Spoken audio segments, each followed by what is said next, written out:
തൃശൂർ ജില്ലയിലെ തെരഞ്ഞെടുപ്പ് ഫലം വിലയിരുത്താനുള്ള CPM ജില്ലാ കമ്മിറ്റി യോഗം ഇന്നും നാളെയും. ജില്ലയിൽ കനത്ത തോൽവി ഏറ്റുവാങ്ങിയ തൃശൂർ മുൻ മന്ത്രി ഡോക്ടർ ആർ ബിന്ദു മത്സരിച്ചു പരാജയപ്പെട്ട ഇരിങ്ങാലക്കുട എന്നിവിടങ്ങളിലെ ഫലങ്ങൾ പ്രത്യേകം പരിശോധിക്കും.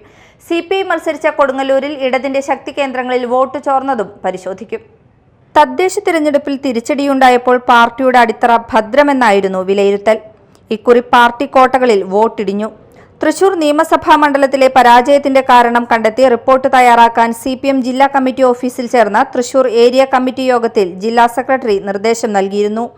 തൃശൂർ നഗരത്തിൽ പാർട്ടി ക്ഷീണിച്ചെന്ന വിലയിരുത്തൽ അണികൾക്കുണ്ട്. CPMന്റെ 17 ഏരിയ കമ്മിറ്റികളിൽ ഏറ്റവും മോശം പ്രകടനം കാഴ്ചവെച്ചതും തൃശൂരാണെന്ന് വിമർശനമുണ്ട്. ചർച്ചകൾക്കു ശേഷം ഏരിയ കമ്മിറ്റി ശക്തിപ്പെടുത്താനുള്ള നടപടിയെടുക്കാനാണ് നീക്കം. തൃശൂർ നിയമസഭാ മണ്ഡലത്തിലെ 211 ബൂത്തുകളിൽ 73 ബൂത്തുകളിൽ LDF 3-ാം സ്ഥാനത്താണ്.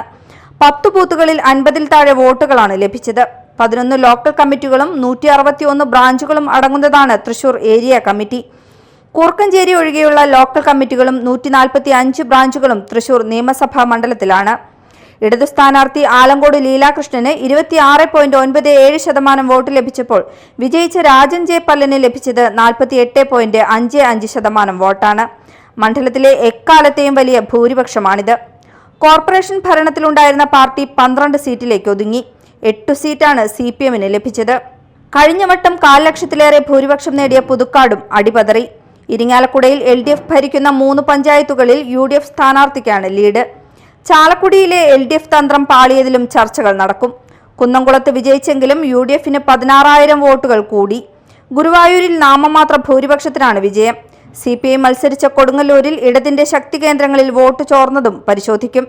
കേന്ദ്ര കമ്മിറ്റി അംഗം K രാധാകൃഷ്ണൻ, KS സലീഖ, സംസ്ഥാന സെക്രട്ടേറിയറ്റ് അംഗം PK ബിജു എന്നിവർ പങ്കെടുക്കും. Media time, Thrissur.